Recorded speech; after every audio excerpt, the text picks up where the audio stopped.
everybody. So we have a lot of good things going. We just had a meeting with Mitch McConnell and the group, and we're working on a package of very positive things. We're getting some very good numbers. It looks like the numbers are going to be very good into the future. We're going to be very strong, starting with our transition period, which will be probably June, July. I think you're going to see some very good numbers coming out. And next year is going to be an incredible economic year for this country, one of our best. Always paying respects to the people that have lost their lives. We always have to remember that, the people that have lost their lives. Do you have any questions, please? Mr. President, where are you on funding to Michigan? A lot of people are concerned they're flooded out. They said that's the last thing they needed for a threat to come from the president. So we're looking at the floods. We have our people from the Army Corps of Engineers there. We have FEMA there. I spoke with the governor, Governor Whitmer, yesterday, and we have a very good understanding, but we've moved our best people into Michigan and our most talented engineers, designers, the people from the Army Corps of Engineers, and they do these things better than probably anyone in the world. What about the funding, though? Did you threaten to Well, we'll take a look. No, we'll take a look. That was unrelated to that.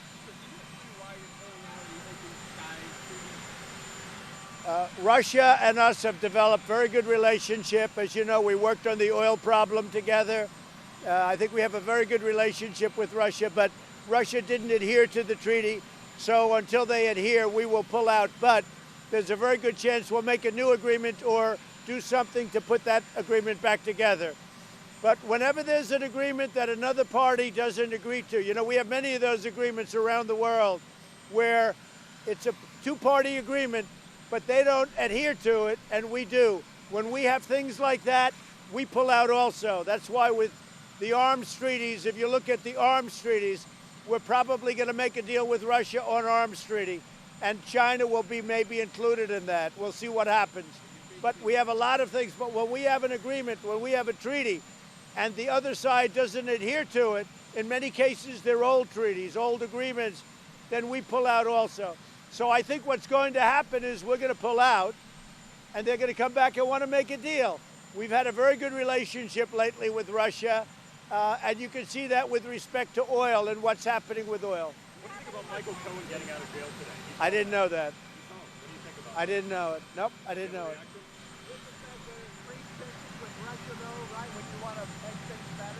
Say it. Isn't this withdrawal going to make things worse with Russia? Increase tensions? No, I think that we're going to have a very good relationship with Russia.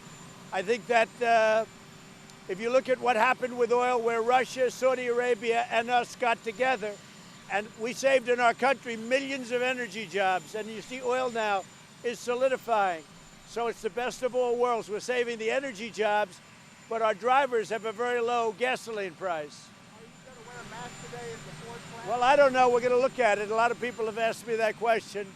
I want to get our country back to normal. I want to normalize. One of the other things I want to do is get the churches open. The churches are not being treated with respect by a lot of the Democrat governors. I want to get our churches open, and we're going to take a very strong position on that very soon.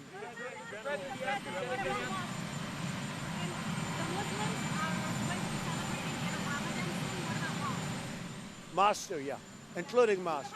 Including mosques. Yes, I wish them well, very well. Go ahead. Can you talk about the AstraZeneca award, $1 billion for 400 million doses of a potential new vaccine? How confident are you that one will be ready by the fall?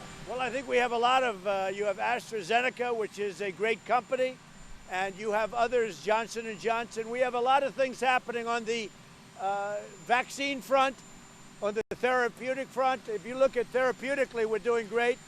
And on the cure front, which is the next step, I think we have tremendous things. That announcement I heard came out this morning.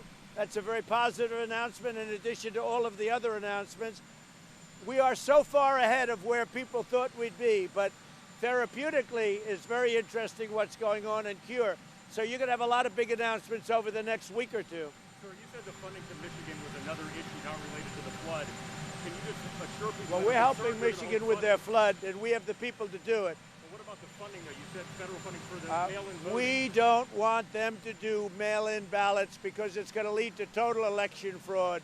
So we don't want them to do mail-in ballots. We don't want anyone to do mail-in ballots. Now, if somebody has to mail it in because they're sick, or, by the way, because they live in the White House and they have to vote in Florida and they won't be in Florida, if there's a reason for it, that's okay. If there's a reason. But if there's not, we don't want to take any chances with fraud in our elections. The Chinese parliament is poised to pass a national security law cracking down on Hong Kong. Are you aware of this? I don't know what it is because nobody knows yet. If it happens, we'll address that issue very strongly. What about your plan for G7? So it looks like G7 may be on because we've done well. We're ahead of schedule in terms of our country, and some of the other countries are doing very well. It looks like G7 will be on, a full G7, and we'll be announcing something probably early next week. Will it be G10 and how many votes do you have? I can't hear you. You have your mask on. I can't hear a word you say. We'll be talking to you about it. So how long do you expect to take hydroxychloroquine? I think it's another day. I had a 2-week regimen of hydroxychloroquine, and I've taken it, I think, just about 2 weeks. I think it's another day. So, and I'm still here. I'm still here. And I tested very positively in another sense. So this morning, yeah, I tested positively toward negative, right? So, no, I tested perfectly this morning. Have you taken the antibody test? Meaning I tested negative. Have you taken the antibody test yet? But that's the way of saying it. Positively toward the negative. Have you taken the antibody test yet, sir? No, I have not. Columbia University put out a report in the New York Times today that 36,000 people would have been saved if you guys did social distancing measures just 1 week earlier. Do you believe that? What's your reaction to that? I was so early. I was earlier than anybody thought. I put a ban on people coming in from China. Everybody fought me on that. They didn't want it. Nancy Pelosi, a month later, was dancing in the streets of San Francisco in Chinatown so that people wouldn't believe what's happening. And I don't even blame that. But I was way early. Columbia is an institution that's very liberal. I think it's just a political hit job. You want to know the truth. You want to have the G7 here at the White House or Camp David? We're going to have it probably at the White House and maybe a little combination at Camp David, but primarily at the White House. So if we do the G7, when that all comes together, probably it will be in D.C. at the White House. Okay? But there could be a piece of it at Camp David, which is nearby. Like an open sky, have you talked to any allies Yeah. about this? So again, our relationship with Russia has improved greatly, especially since the Russian hoax has been proven totally false and illegal. What they did, this was an illegal hoax, and they got caught. They got caught doing a lot of bad things. So let's see how that turns out. But our relationship with Russia has come a long way in the last few months. I think that the open sky will all work out. But right now, when you have an agreement and the other side doesn't adhere to the agreement, we're not going to adhere to it either. But I think something very positive will work out. You've asked this for the launch on Wednesday. What? The launch, the rocket launch on Wednesday. I'm thinking about going. That'll be next week. To the rocket launch. I hope you're all going to join me. I'd like to put you on the rocket and get rid of you for a while. Okay. Thank you very much. Thank you, Steve. Sir, you've asked to see the original 302